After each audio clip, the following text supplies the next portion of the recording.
Hello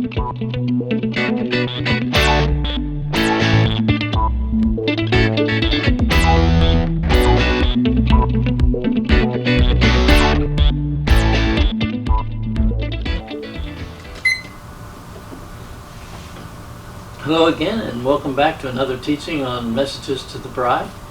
And for today's teaching, I would like to share with you from my book, which is called Angelic Encounters. It's very dramatic and true encounters that I've had through the years with my guardian angel. These are but a few of the stories that are in my book. You might want to get a copy. It is available as an ebook, very reasonably priced, but it tells of many times in my life when my guardian angel has intervened and saved me from serious injury or even death. And I'd like to share just a few of those stories with you on this teaching today. But again, as I promised, I'd start off with a funny story. And this happens, like last week's teaching, this happens to come from my book, The Adventures of Dirty Joe Callihan. And this is when I was, again, was working at Kmart in the appliance department. For some reason, I seemed to have a second sense to be able to sniff out shoplifters. It was by watching their activity. The more they watched me, the more curious I became as to why they were really in the store. Were they there to buy something or steal it? So in this case, here I am in the appliance department, and a young man, he was 19 years old, came walking by parallel to me, an aisle away from me. I was behind the counter and I was working on some paperwork, and I happened to look up and look over at him. And as he was walking by me, he had on like beige pants like I have, and then he had a long white t-shirt that was not tucked in, it was out. And as he was walking by, his head was turned sideways. He was staring at me. He wasn't looking where he was going. He had his head turned watching me to see if I was watching him. Well, I recognized that as one of my favorite signs of stupid shoplifters. They're scared.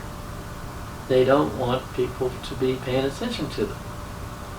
So when I recognized and saw what he was doing, I just went like this, and I took my pen out and I went to the paper that I was, I'm going like, hey buddy, I'm not watching you, go ahead, feel free to steal the whole store, you know, and just wanted him to feel comfortable.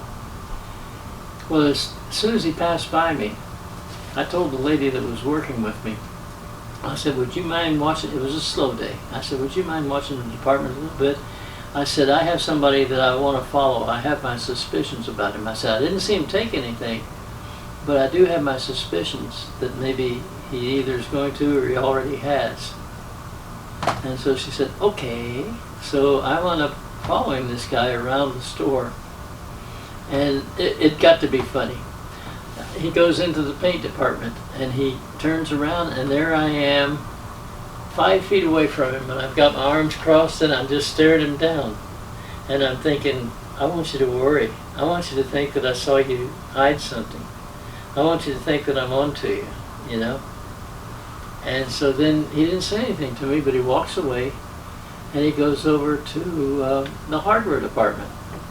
He turns around, and there I am 5 feet away from him. I'm like this, and I'm just staring him down like, come on, we both know it. You're going to get caught. I'm on to you.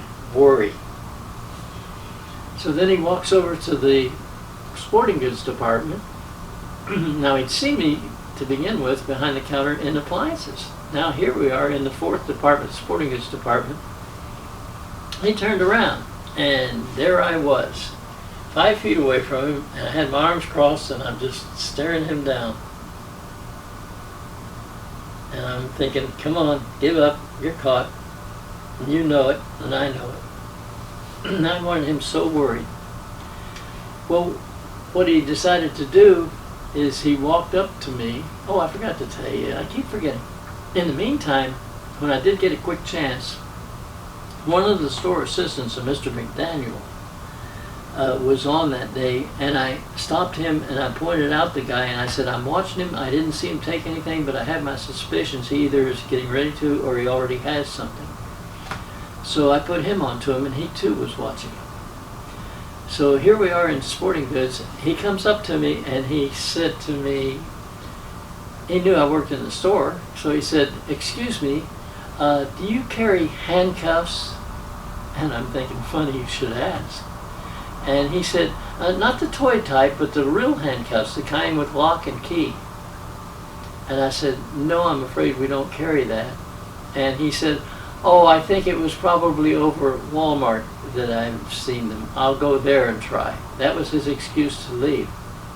So when he said that, he turns away from me and started to walk away. And so I just went like that and pointed to him. Mr. McDaniels was about 3 feet away from him as he was walking right towards him, and I just pointed to him.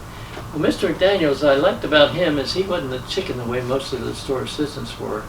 And he also trusted me because I'd caught a lot of shoplifters. Anyway, he comes walking up to this character and he goes,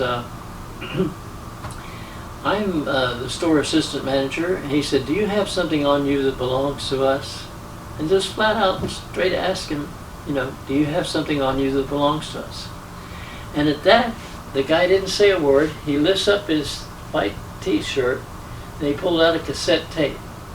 Now you know how they put the cassette tapes in those clear white plastic containers that made them long so that it would be harder to hide, harder to steal. Well, he tucked that down, you know, inside. So he pulls it up and he hands it to him as a cassette tape.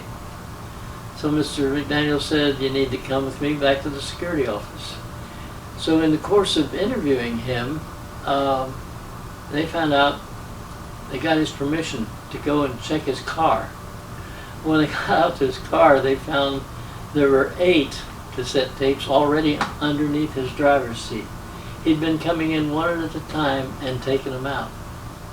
His problem was he tried it one time too many when Joe happened to be aware of him being there.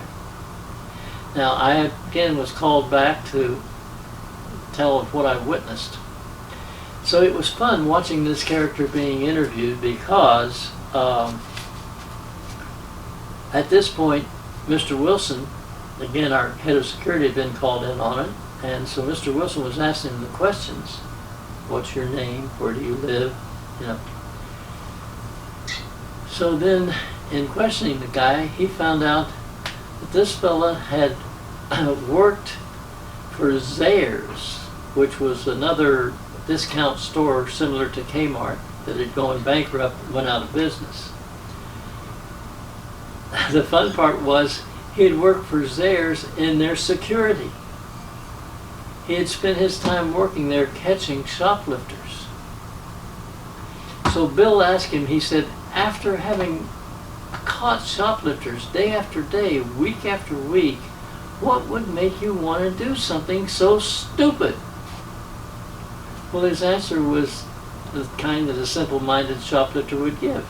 He said he thought he'd learned what not to do. Then he looked over at me and he said, where did I go wrong? How did you spot me? I said to him, I'm not about to tell you because I'm afraid you may think you learned something. I said, but what I will tell you is what you did was very stupid, very easy to observe, and anytime you're in another store and you feel like stealing something, I want you to know you're going to get caught because you're stupid. So then that was that conversation. Well, there was a knock on the door. It was the police officer that came to make the arrest on him. So I looked at the guy and I said, oh, by the way, we have someone here that can help you with those real handcuffs you were looking for. I got the biggest kick out of that. That poor guy, he was like, you had to say it. You just had to say it. I said, yeah, I had to say it. It was fun. Okay, so that's my story about that. See, I just don't particularly care for shoplifters. I've in the past been lenient with some shoplifters because they were desperate. That's another story for another day. But I'd like to go on now to share a few of my angelic encounters with you. And maybe if you can relate to them. You've probably had encounters with your guardian angel, encounters where he's saved you from serious injury or even death. I love these stories because they are true and they're further proof of how much our Father loves us. He actually assigns an angel to watch over and protect us. In the 91st Psalm, we're promised that. Well, let me start out by telling you about when I was just a little boy. And I was in the first grade.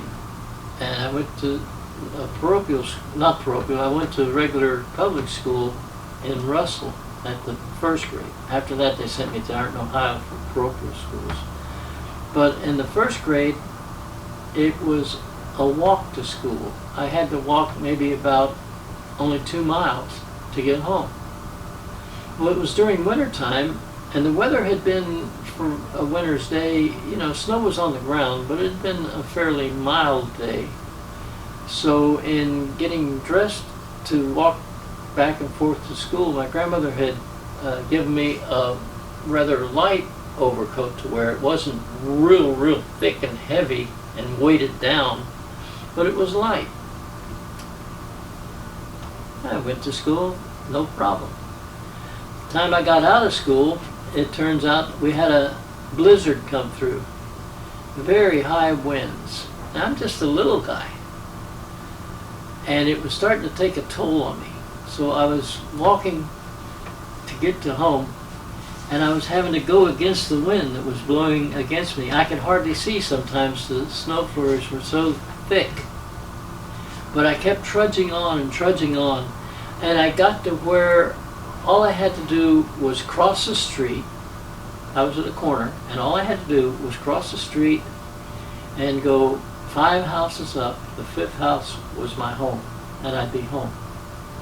But at this point in time, when I got to that corner, I was just feeling so completely drained of any energy. I was just totally exhausted. I'd been, walking and battling the wind that was blowing against me. And I thought, if I can just lay down for just a few minutes, I can recoup, I can get my energy back, and then I'll cross the street, and then I'll go on home. Well, this is something you never do in a snowstorm because it causes you to freeze to death.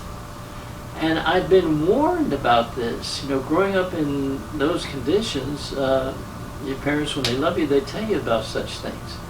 So here I laid down on my neighbor's yard, and I laid down in this pile of snow. And what I'm telling you, I don't know if any of you ever experienced it. If you have, you know what I'm telling you is true. Those of you who haven't experienced it, good. Hope you never do. But I laid down in that snow, and it was instantaneous. The minute I laid down in that snow, I just felt like encompassed by warmth all over. There was so much warmth. And every muscle in my body just relaxed and went limp. And I'm just laying there and I'm thinking, oh, this is so good. This is so good. I'll just lay here a few minutes and then I'll get up and I'll go on home. And the more I laid there, the closer I was to falling asleep because I was just becoming so relaxed. It was almost like I was being lullabied to fall asleep. Well, my guardian angel didn't permit that to happen. And I started hearing overriding voice, not out loud, but in my head. I started hearing, Joe, get up, get out of that snow. You need to go home, you need to go home now. And I thought, oh, but if I can only lay here just a few more minutes, I can get my energy back. The voice said, no, that's a lie. If you keep laying here, you will freeze to death. You must get up now. Go home. Go home now. You don't want your grandparents to cry over your having frozen to death, do you? And I said, no, I sure don't. Then get up. Well, I forced myself to get up, and I made it back to that 5th house, my home, went inside. My grandmother greeted me. And she had to put Vaseline on the side of my cheek where I'd been laying against the snow. I was getting frostbitten, so she had to put Vaseline on.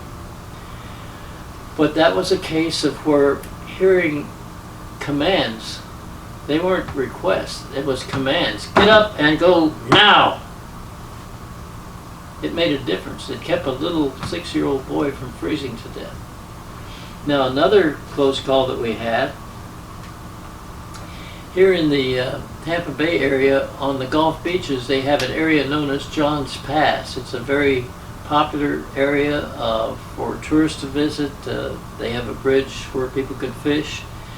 And this happened in my high school days. I think at that time I was a junior in high school. And at that point in time, they were building a new bridge. The old bridge, which was very old, was getting close to collapsing.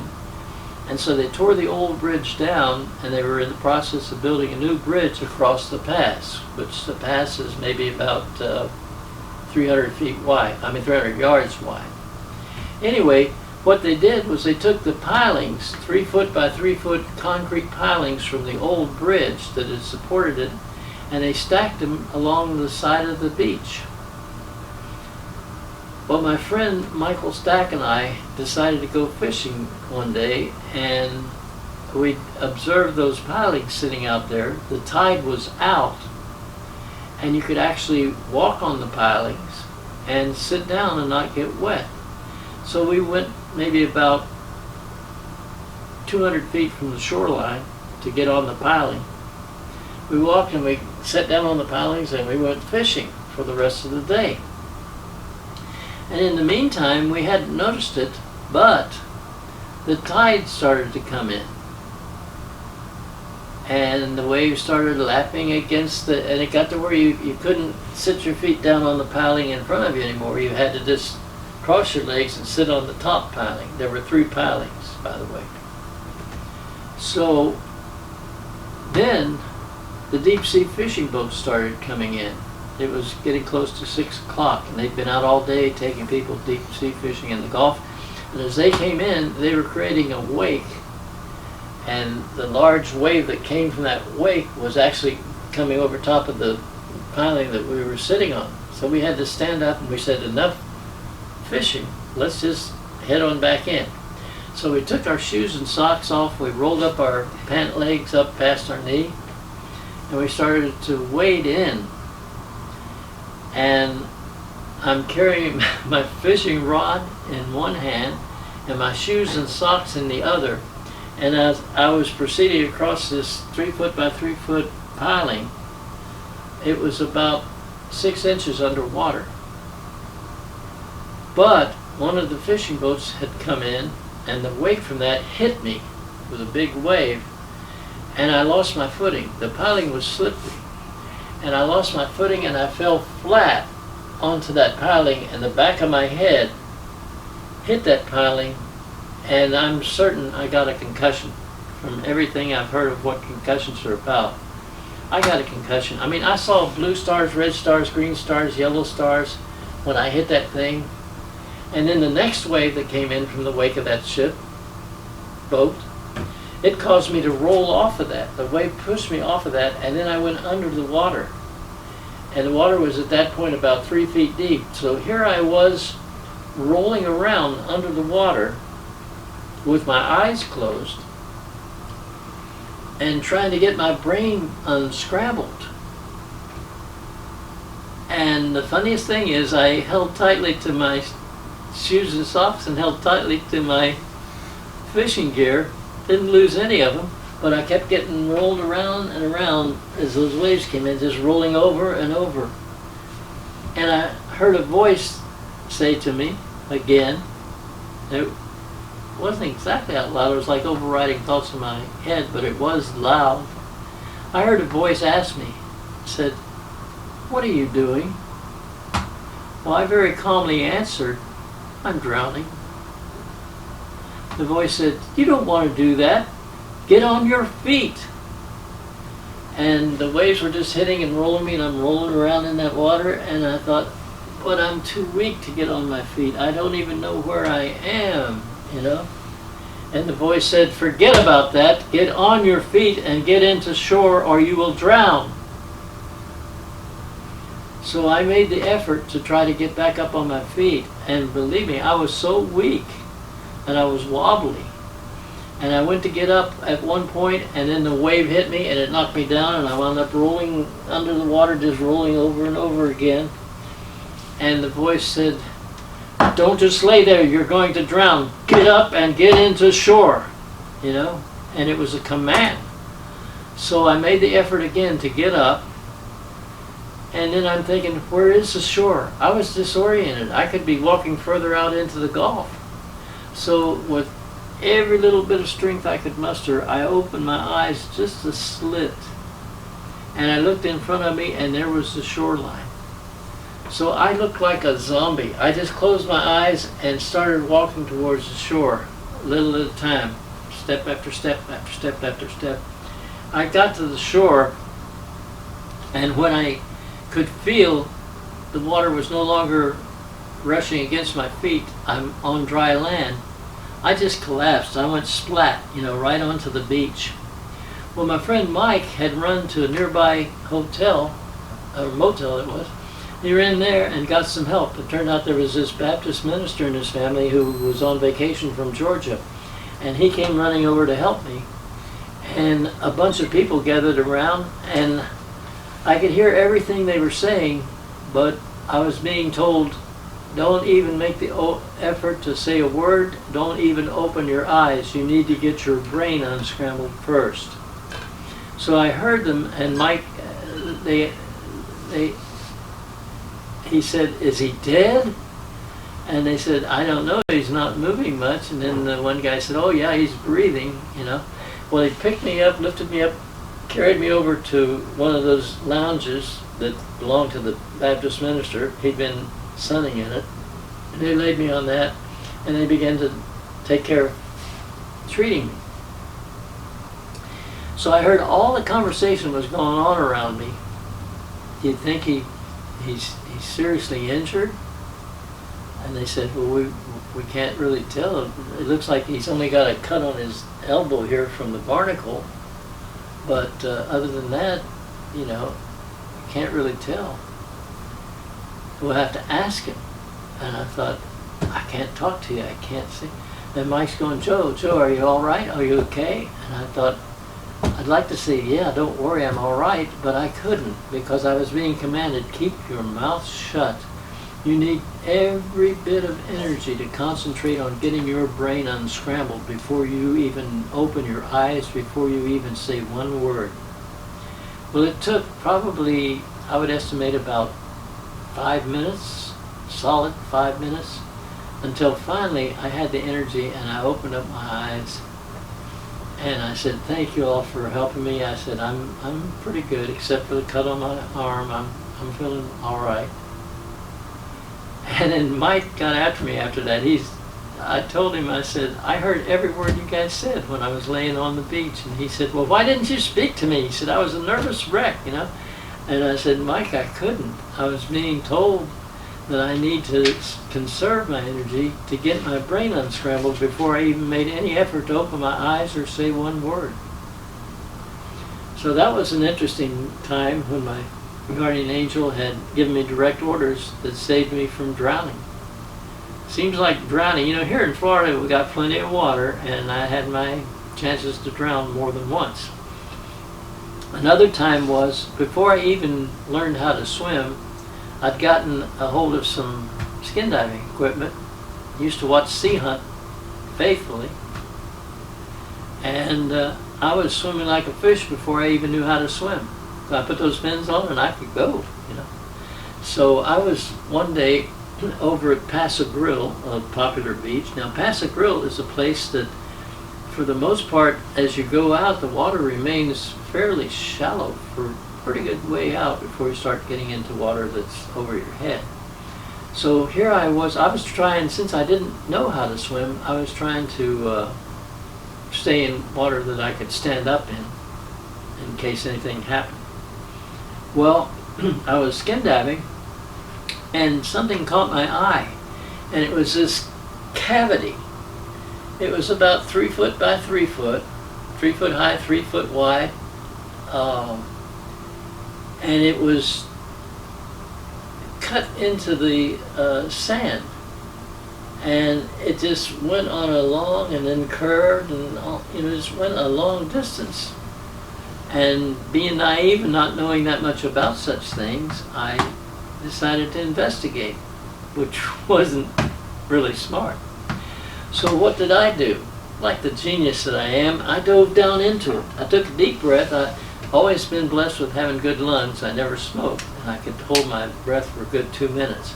Well, I took a deep breath and I went down into that. The minute I got inside of it, what it was a rip current. And it came up behind me like a truck rolling along and just picked me up and carried me with it.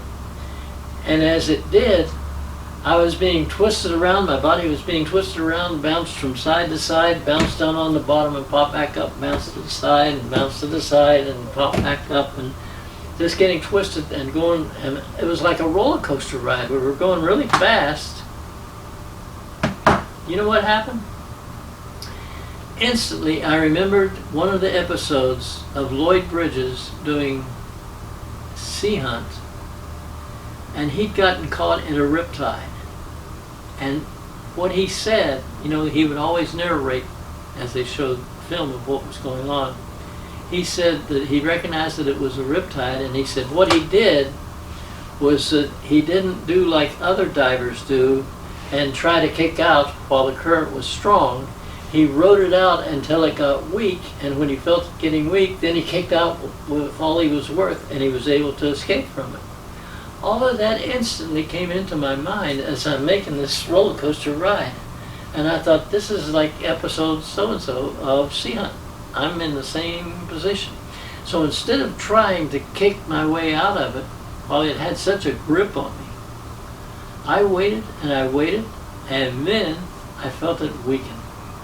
And it got weaker and weaker, and as soon as it did, and of course I didn't have all that much more breath left in me, but as soon as it got weak enough, I just went like that and kicked with my fins fast and hard, go like that, and I broke loose of it and got out.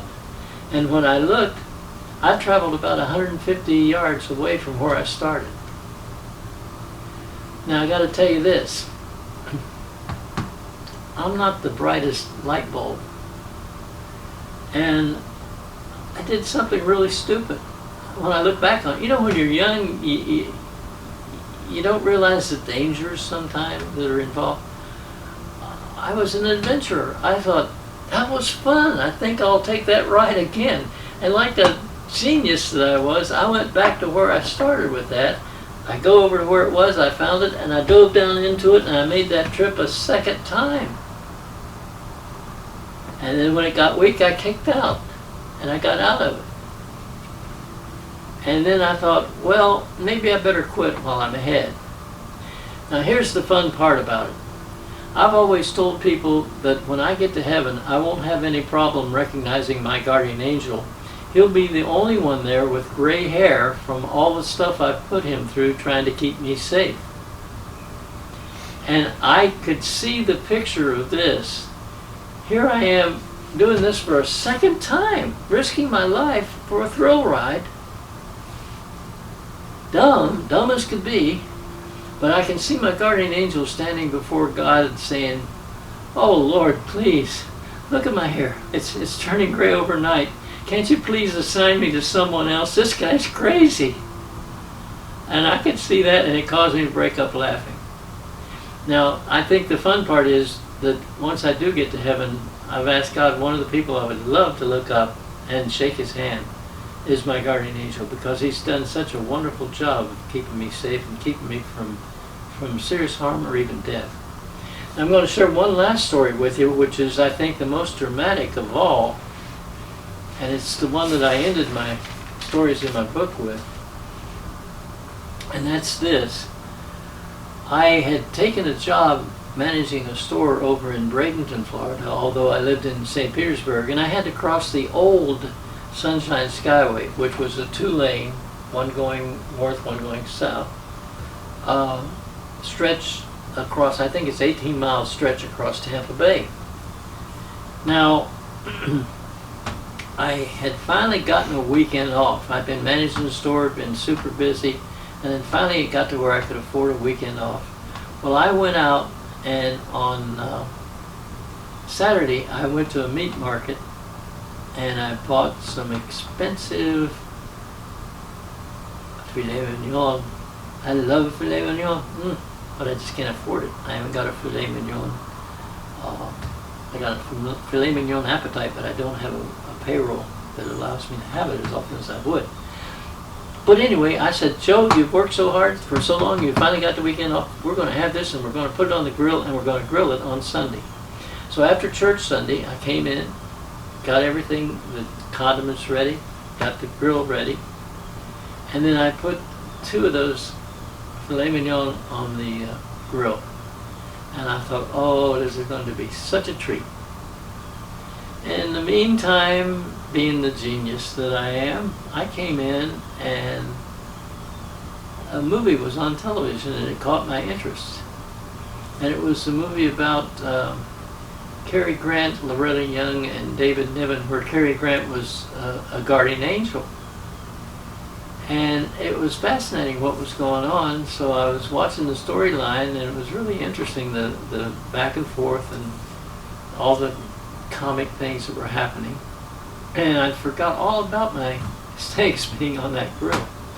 Now, I forgot to tell you, I paid $7 each for them, which way back then, and I'm talking way back then, that was a lot of money to pay. But then again, always the filet mignon cost more. Well, anyway, it finally hit me. My steaks, I left them on the grill, oh no. And I went running out, and wouldn't you know it, my steaks had turned into charcoal. I mean, they were just black with charcoal on both sides. The flame had come up from all the grease, and it just burned those steaks to pieces. And I got mad at myself, and I said, you know what? I'm going to eat these things anyway. I paid too much for this. I've waited too long for this. I'm going to enjoy these steaks.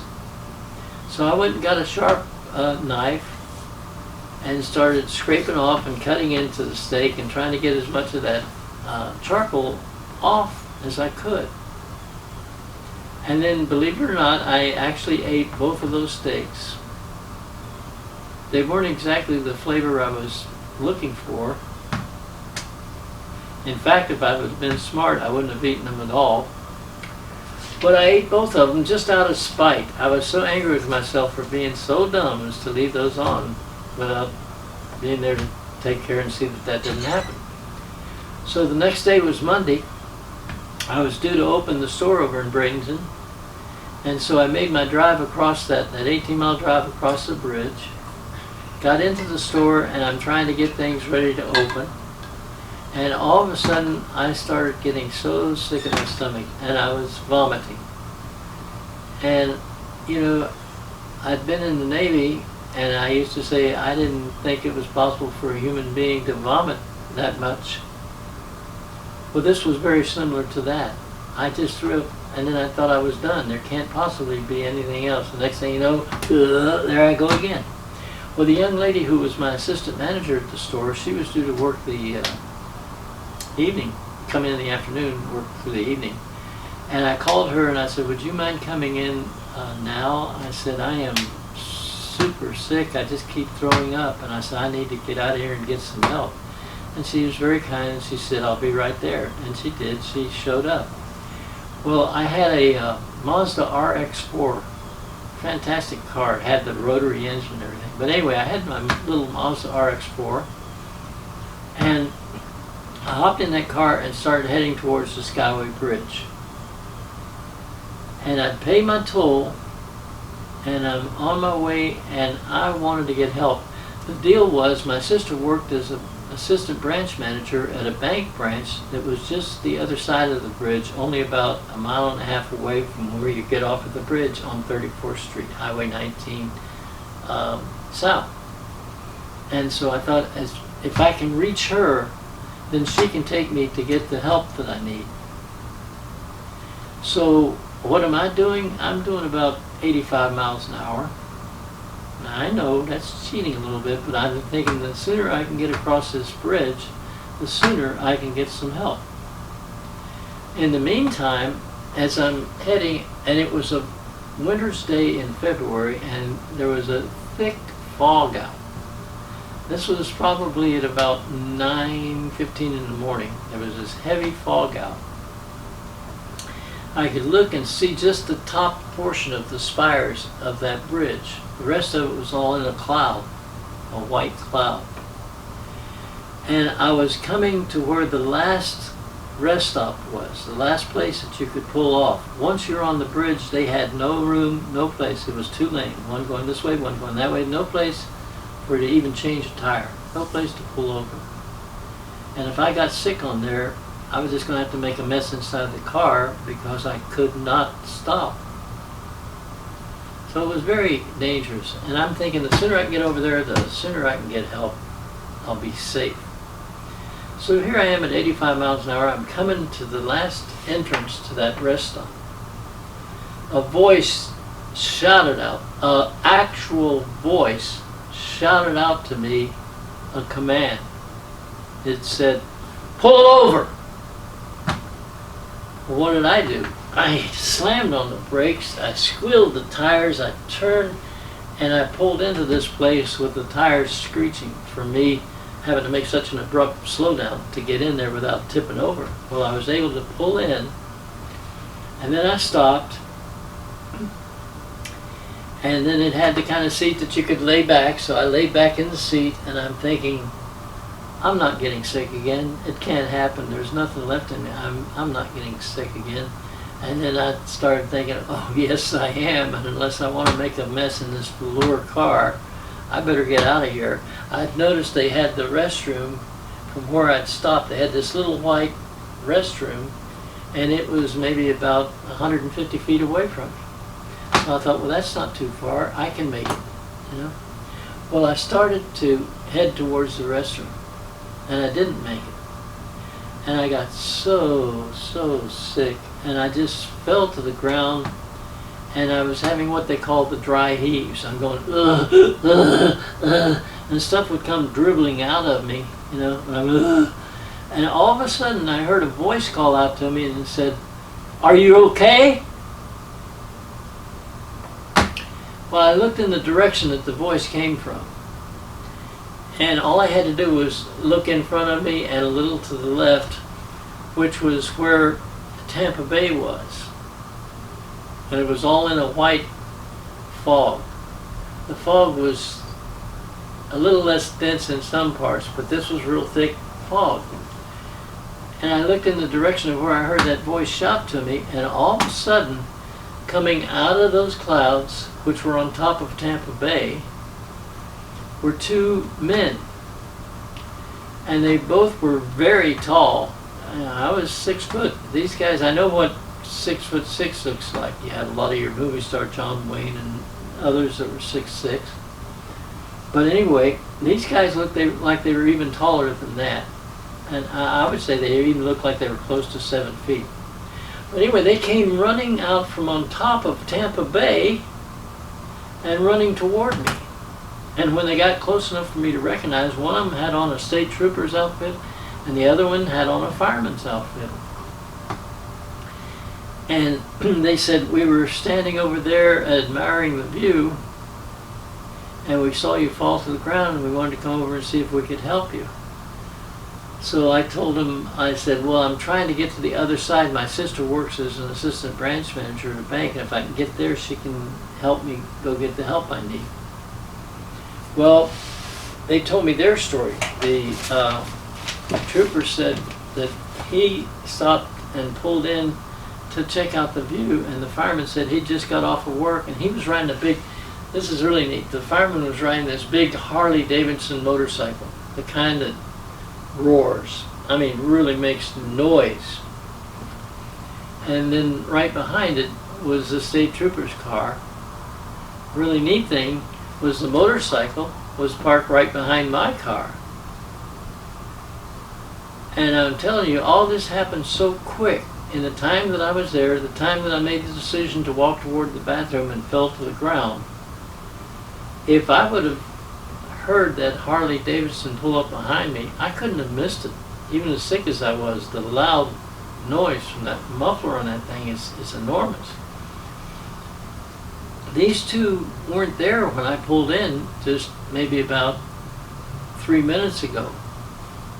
Now, how did they get from where I was in the parking lot clear out to where they were on top of Tampa Bay? That's another puzzle. So the guy who had the fireman's outfit on looked at me and he said, "Sir, I'm not a doctor, but I have had some paramedic training," and he said, "It looks to me like you need to get your stomach pumped out. You have food poisoning, and what you're throwing up is part of the lining of your stomach." So after I told them that I was trying to reach my sister, they came to a decision. And the fireman said, "I'll get in your car and I'll drive you over to your sister's." And then the state trooper said, "And I'll follow behind you and I'll give you a ride back over to your motorcycle." So that was the plan of action that we decided on. In the meantime, I'm still in awe of what I had been witnessing. These guys, I'm serious, they came from on top of Tampa Bay. They weren't wet. I mean, they should have been knee-deep in water from where they came from. And their uniforms weren't wet, their shoes weren't wet, but they had to be running on top of the water to get from there to where I was. And I'm thinking, this is like an episode of Twilight Zone. This is really, really weird. So I started thinking, as we were driving across the bridge, I'm thinking maybe these guys are guardian angels. And so I kept looking in the rearview mirror to see if the police officer was still behind us, and he was. So we got to where my sister worked. The fireman pulled me into the parking lot, and it was the neatest thing. This is what's so beautiful about this whole story. We got out of the car. I got out on the passenger side, he got out on the driver's side. And I just couldn't resist anymore. I just had to ask him. So I looked across the roof of the car and I looked at him, and he's like, he's maybe about 2.5 feet above where the roof was. I was about here, He's about 2.5 feet above where that roof was. And I looked over at him and I said, "Excuse me," I said, "I hope you won't think I'm crazy, but I just have to ask you." I said, "Are you guys angels?" Here's what he did. He gave me the neatest answer you could ever ask for. He didn't admit to it. He didn't say, "Yes, we are. How did you guess?" No, he didn't say that. He didn't say, "No, we're not." As he was walking toward getting into the state trooper's car, who had pulled around, was waiting behind my car in the parking lot, he was heading toward the passenger side on the state trooper's car, and he turned and looked back at me, and his answer to me was, "It's true, God does send his angels to minister to his children when they're in need of help." He gets in the car and they both wave goodbye as they left. Now I'm telling you, these guys, from their height, I mean, when they came and I stood up to see them and talk with them, I had to go, I had to look up. And for them to have come running from on top of Tampa Bay, defying the laws of physical getting wet. They weren't wet. I feel certain that one of those was my guardian angel, that I got to meet him in person. And I won't know until the day I get to go to heaven and find out for sure. But I'm telling you, from all of the experience of this, from them not getting wet, being on top of Tampa Bay, come running out of a white cloud of fog, and from his reply, I believe that's exactly what happened to me. I've had many other encounters in my life where my guardian angel has really saved me from a lot of major, major problems. And I'm so thankful to God that he loves us so much that he assigns a guardian angel to us. It's something that we kind of tend to take for granted or not even think about. But let me tell you, when you're pulled out of situations where you could have been seriously injured or even dead, it gives you pause for thought. So I just wanted to share that with you. I think you might want to get a copy of my book. These are just a few of the stories that are in it, of encounters that I've had in my lifetime, and it's been a long life. I'm 75 now, 76 in March, and there's been several encounters during my life that I've had with my guardian angel where he's really come to my rescue, and I thank God for that. I hope this has given you insight into that, and that each of you will give some thought and thank God for having provided a guardian angel in your life. And if you don't have one, you haven't chosen to become born again, I just need to ask you, what's keeping you from it? Look at all the blessings you're missing out on. Why? Why? What is there to offer you better than to have all your sins forgiven and to have a guardian angel put in charge of helping care for you to see that you don't get seriously injured? I'm telling you, you can't beat it. You can't go wrong. So take God serious. That's all I have for now. We'll have an even more powerful teaching next time. So God bless.